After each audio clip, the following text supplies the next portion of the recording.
नमस्कार, मैं हूं अर्चना। आप देख रहे हैं प्राइम टीवी। वक्त हो गया है खबर दोपहर का।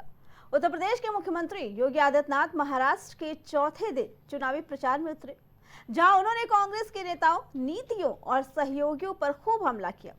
सीएम ने कहा कि कांग्रेस के अंदर अंग्रेजों का डीएनए है, इनका इतिहास भारत के साथ धोखा देने का रहा है। कांग्रेस की कायरता, सत्ता लोलुपता थी कि भारत को दो टुकड़ों में बांट दिया गया, लाखों हिंदू काटे गए। 1947 में कांग्रेस नेतृत्व चाहता तो भारत का विभाजन नहीं होता और ना ही पाकिस्तान बनता। पाकिस्तान के लिए दंगा करने वाले मुसलमानों से वैसे ही निपटा जा सकता था जैसे हम आज निपटते हैं। कांग्रेस का इतिहास तो बांटने का ही रहा है। अपने राजनीतिक स्वार्थ के लिए इन्होंने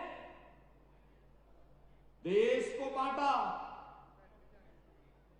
हिंदू समाज को बांटा, जाति के नाम पर, संप्रदाय के नाम पर, क्षेत्र के नाम पर, भाषा के नाम पर।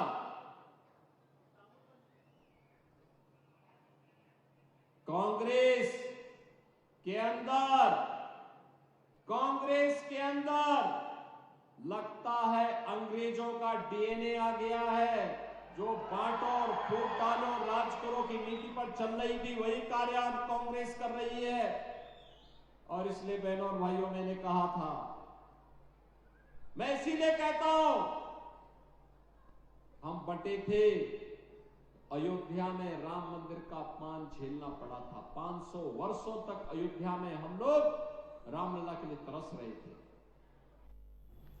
बता दें कि इस बार का चुनाव वार पलटवार और पोस्टर वार पे आधारित है, जहां एक तरफ विपक्ष जमकर सरकार पर हमले कर रहा है कि सरकार नहीं चाहती है कि देश में एकता रहे। इस सरकार की नीति है कि वो बांटेगी और फिर धमकाती है। जाति जनगणना का भी मुद्दा उठाया गया। इसके साथ विपक्ष ने यह भी आरोप लगाया कि भाजपा कभी भी दलित पिछड़ों का विकास नहीं चाहती। इसके साथ ही बता दें, सीएम योगी आदित्यनाथ ने लगातार विपक्ष पर हमला किया है और उनका कहना है कि कांग्रेस में अंग्रेजों का डीएनए मिलता है। उनकी नीति यही है कि पहले बांटो, फिर उसके बाद उन पे राज करो। हरियाणा के विधानसभा चुनाव के बाद बहुजन समाज पार्टी प्रमुख मायावती ने घोषणा की थी कि आगे के चुनाव बसपा अकेले ही मजबूती से लड़ेगी। उत्तर प्रदेश में 9 सीटों पर हो रहे उपचुनाव में पार्टी पहले ही अकेले चलने का फैसला ले चुकी थी, लेकिन ये मजबूती से लड़ने का दावा सिर्फ एक चुनावी सभा तक ही सीमित हो गया।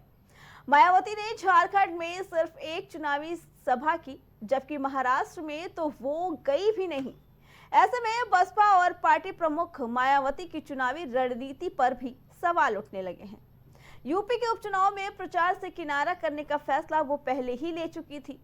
कुल मिलाकर ना तो उत्तर प्रदेश के प्रत्याशियों को बड़े नेताओं का साथ मिला और ना ही महाराष्ट्र और झारखंड के। ऐसे में मजबूती से चुनाव लड़ने के दावों पर भी सवाल उठ रहे हैं। खबर दोपहर में फिलहाल इतना ही। बाकी खबरों के लिए देखते रहें प्राइम टीवी।